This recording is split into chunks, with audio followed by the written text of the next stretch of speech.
Hi everyone, I'm Cheryl and welcome to the Sewing Room channel. I'm going to show you how to take a child-size flip-flop or any size flip-flop and make some really fun projects out of it.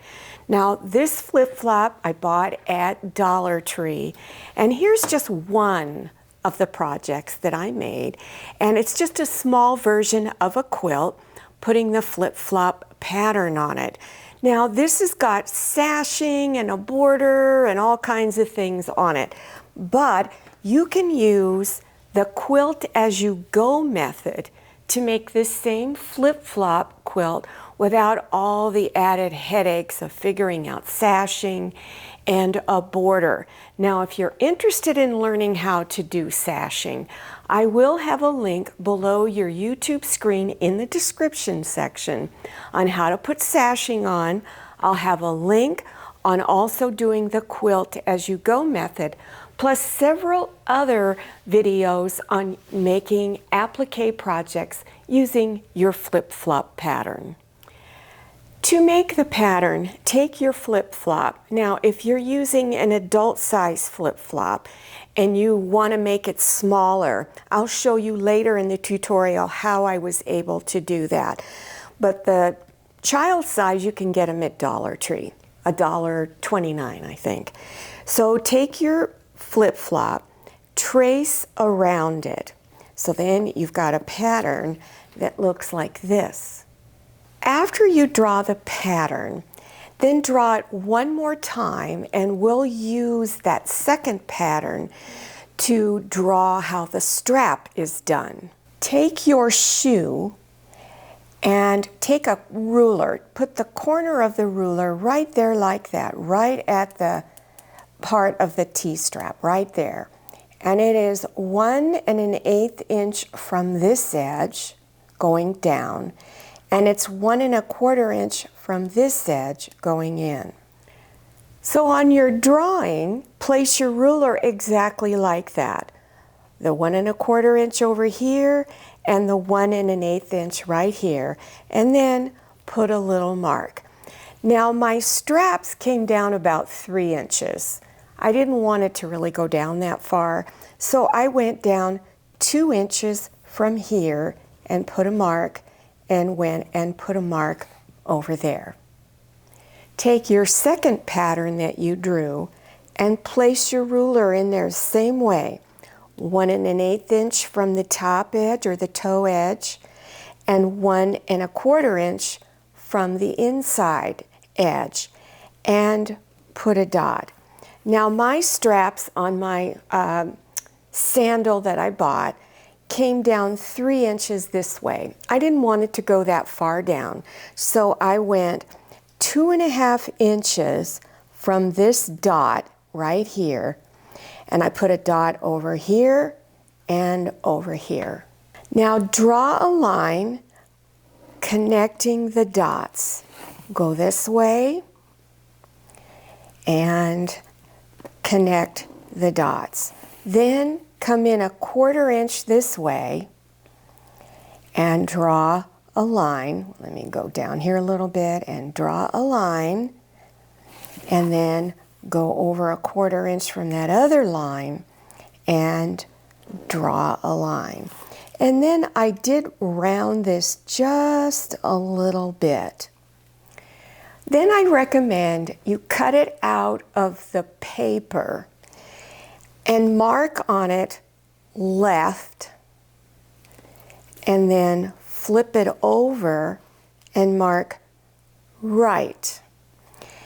And then I also recommend, it's easier to trace around cardstock instead of paper, but you can just use paper. But if you have cardstock, I would place your pattern on that. Now, I also recommend your other pattern, your first one you drew, trace that onto cardstock, because if you're going to make a quilt, you're going to have to trace around this pattern quite a few times. So do that. But before you start actually using it, this is the inside of the foot. Mark left, and then flip it over and mark right. Now I'm going to show you two different ways to make your T-strap. So the first way I'm going to show you is really simple. You cut a strip of fabric 1 inch wide by approximately 8 inches for this small shoe. This is the right side of my fabric. I also call it the pretty side. You want to flip it over to the wrong side, which is the duller side of it. Take your pattern and trace around the left foot, then flip it over and trace around the right foot. Now for the underside of the sandal pattern piece, you want to use a different color of fabric.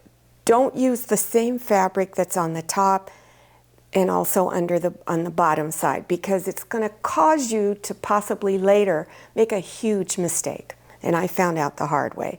So I just used white. So I have the white against the right side of the fabric, or the pretty side. Pin it all together, and then using a straight stitch, stitch right on top of the drawn line all the way around. Normally I tell you to leave an opening so you can turn it front side out, but we're not going to do that. You're going to not leave any opening, and I'll show you another way to turn it front side out. Now I used pinking shears to trim around the edges, and I trimmed just a little less than 1/4 of an inch all the way around. If you don't have pinking shears, go ahead and use your regular straight edge scissors, but after you've cut around, you need to go in and do little clips up to the stitch line, but make sure you don't cut through the stitch line, and you want to do that all the way around. Then flip it over to the back side. Pull your fabrics apart. So I've pulled the top side fabric there. Take your scissors and cut a little hole. Then release the fabric and go in and cut along there like that. And I'm going to cut along here. So you've got this big opening. Now turn it front side out. Now this is a one that I made where I used the same fabric on the bottom as on the top. And I turned them over and I cut holes in it. But because I didn't know really which was the top side and I wasn't paying attention, I wound up with 2 right feet. So that's why I highly recommend you put different fabric on the bottom. Now this one is the sandal that represents the right foot. So now I'm going to take this template for the sandal. Make sure you have right foot up, and place it to where the template is going towards the big toe area, which is right here. And line up the edges. Then take a marking pin and put a little mark underneath here and over here, and then up at the top. So you wind up with 3 little marks. That shows you where you're going to put your strap. So one of the methods for putting this strap on is using this 1 inch wide piece of fabric. So you're going to fold the edges in on the back side of the fabric, wrong side of fabric. Fold the edges in towards the center and press. Here's the fabric that I'm going to use on the sandal that I'm making. So the edges are folded inside. They're down underneath. So this is the top side of the strap. Take your strap and pinch it like this, and then fold it over like that. Place the point right here on this dot up here by the big toe, and focus or line these up over those marks. and then place pins to hold. Now, you could have stitched the strap on this top fabric here way before you stitch the underside fabric on. I didn't want to do it that way because I didn't like the way it looked, didn't like the way the fabric was laying there. So that's why I'm doing it this way, but you can do it either way you want. So now after you've got it pinned down, you want to leave about 3/4 of an inch to an inch of a tail out on each side. Now to stitch it on, start over here and stitch on the edge, just using a straight stitch. Go up, across here, and then down. Then go over to the other strap, stitch up, across, and then down. As I was pinning this onto my background fabric, I placed thin paper underneath, or you can use tearaway stabilizer to help stabilize the fabric on the bottom, because it could start bunching up. So I found it's just use it as a precaution. So arrange your sandals in any direction you want. When you're pinning them down, take your strap ends and poke them underneath, or I should say push them underneath. So it looks like that.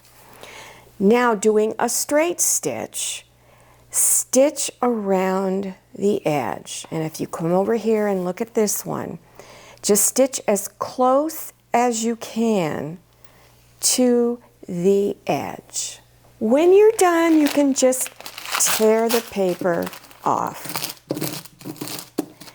This is a decorative hanging towel that I made. I used my embroidery machine to make the letters, and then I put up sandals on here, or flip-flops. How did I get them so little? Well, here's my little pattern, and how I created it was that I took this one that I drew, I put it in my photocopier printer and reduced it by half. And I came out with these little tiny pieces. Now this method that I put on here, I'll show you what I used to put that on. I used fusible webbing. There's several different brands out there. It doesn't matter which one you use, they all work the same. This one that I used is Pellon Light Easy Steam 2. You can buy it off of Amazon.com. So you have these little sheets in there. There's 2 pieces of paper with a thin layer of glue in between. You take your pattern that you've created and you trace around it, and then you follow the instructions on the back for putting it on. It's a really simple process. So down below your YouTube screen in the description section, will have links you can click on that will show you how to do this particular type of applique stitching. I'll also have links to different style of quilts that you can make, so you can put the flip-flops on it, and a variety of other projects. On this wall, there's a quilt hanging behind me. Almost every time I have a video, somebody asks me about that quilt. The link is down below. Just look for block number 1. Here's one more project that I made. It's a pillow. And so I will have links on different pillow projects, really basic ones, and you can use those to put the flip-flops on it. Well, I hope you enjoyed this tutorial and you try making one of these projects. Don't forget to follow me on Instagram and make sure you check out my Facebook page. Thank you so much for watching. I'll see you next time, and happy sewing. If you like the Sewing Room channel, one of the best ways to show your support is to subscribe by clicking on that red subscribe button and give this video a thumbs up. And don't forget to click on share to share this video with your friends. And make sure you click on the bell so you receive notifications for all my new videos. I'm Cheryl, this is Manny, and this is Scotty. See you next time.